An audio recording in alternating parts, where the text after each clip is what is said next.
My name is Barry Allen, and I'm the fastest man alive. Shut the hell up, man, because these powers are a lot more of a problem than what you're letting on. Let me explain. Firstly, using Accelerate as an example. In the episode Unnaturals, we get to see one of the best moments for the alien Accelerate, where his full speed gets put on display. Now, the premise of the episode is that Ben's Little League school baseball team is playing against some Terminator robots with AI that's about 100 years ahead of ChatGPT. They play the game literally perfectly, with scores that would dominate 10 Babe Ruths with ease. And the problem arises during the baseball game as Ben turns into Accelerate to make the game state even. Now, he goes at breakneck speeds that are basically invisible to the human and robot eye, as no one seems to notice him at all. But from Ben's perspective, it all seems like time has completely halted, which is absolutely insane for Accelerate's speed perception. However, on the other end of this is where Ben takes on the Calamari Conqueror for the first time. In this episode's secrets, the watch is malfunctioning to a degree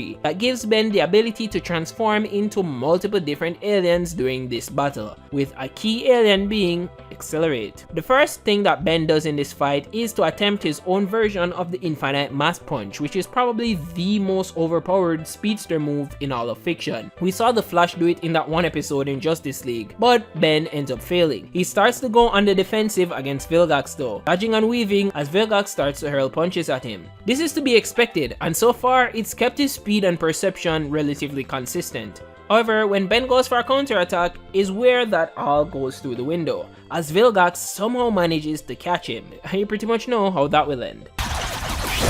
Now, Vilgax catching Ben here makes no sense for multiple reasons, with the first one being, if you are fast enough to stop time like Ben is, he should be able to strike Vilgax long before he could raise those long ass tentacles at him. It only makes sense, so even if Vilgax's reaction does seem to catch Ben off guard, he should still be able to speed blitz him, so why not just pull back your hand? Ben getting caught in this is absolutely ridiculous. However, the Flash shows us a new problem that is so often ignored when characters go super speed. In the early parts of the Flash TV show, when Barry had just got his powers, we encountered a multitude of problems that came with super speed. But let's talk about a few of the benefits first though. He had speed perception, and he had the ability to go faster than the eye can see, as we had multiple scenes in the first season where he did literally impossible things, like scaling entire skyscrapers in seconds, seeing lightning in slow motion and escaping it at point blank range, and at the end of the season we had him going as far as to run on tornadoes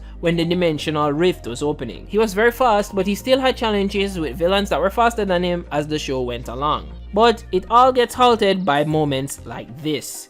Fight back! Fight back!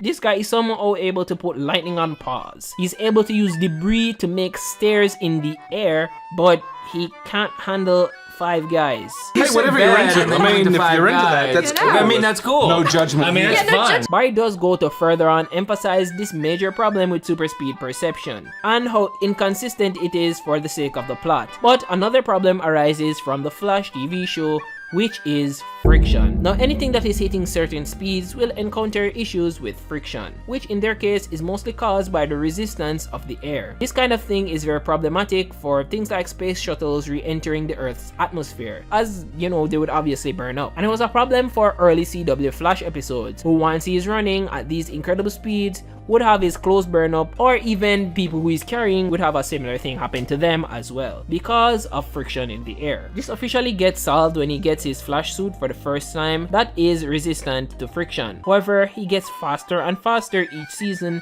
and none of these people he rescues in the Flash has on a suit, so everyone should be burning up or turning into a puddle of rich red tomato paste. But I guess this is probably a little bit more dicey because many shows just avoid this problem altogether with one secret thing. Let me go to the conch shell to let you know what it is.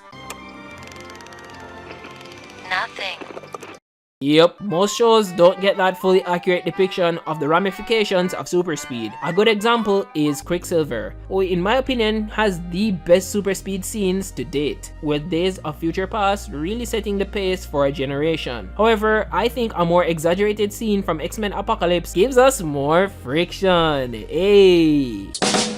Oh, brother! In this one, the X-Mansion is exploding and Quicksilver hops in to perform the greatest split-second rescue mission of all time, with music on, of course. He's able to make this crazy detonation look nearly motionless, as he gets everyone and everything out of the line of fire, while the entire building erupts into flames. However, the friction of the air doesn't just disappear. Everyone he touches in this scene should be dead. You're dead, you're dead, you're dead, and you're dead. We should have a body count rather than glorifying this mass murder. The opposite effect goes for interacting with other objects as well when you're at high speeds. Things like rain or water, for example. Take for example Quicksilver's fight here in this very wet kitchen in the Pentagon in Days of Future Past. He blitzes around the room before anyone can blink. However, these water droplets interacting with his body at these speeds should be turning him into Swiss cheese. This is because of how water is incompressible and resists displacement. So the faster you approach it, the more solid it gets. Sort of. It's the best and simplest way I could put it. So him nearly teleporting through this room with the sprinklers on should have had him grated into a big pile of silver potatoes. Now this isn't just a theoretical example. I have a pretty good example to show you, and it comes from the anime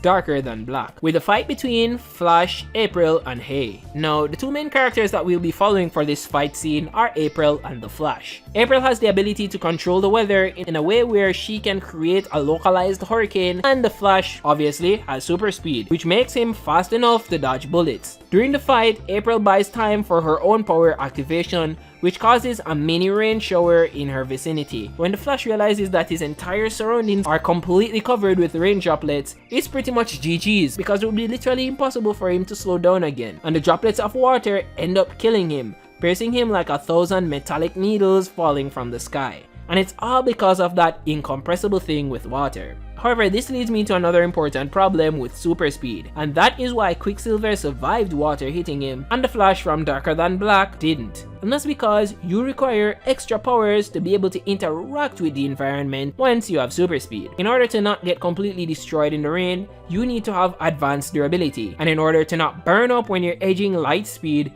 you need friction resistance or immunity so that you don't, you know.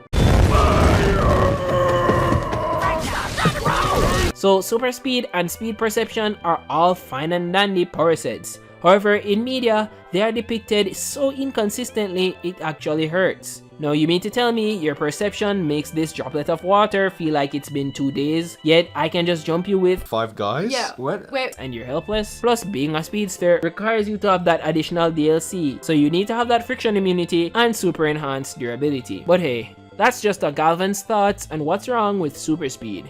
Thanks for watching. 17 months ago, the Chaketrix and Carnitrix combined and gave us the most feral alien girls of all time. But what has happened to Ben Tennyson since then? Let's find out.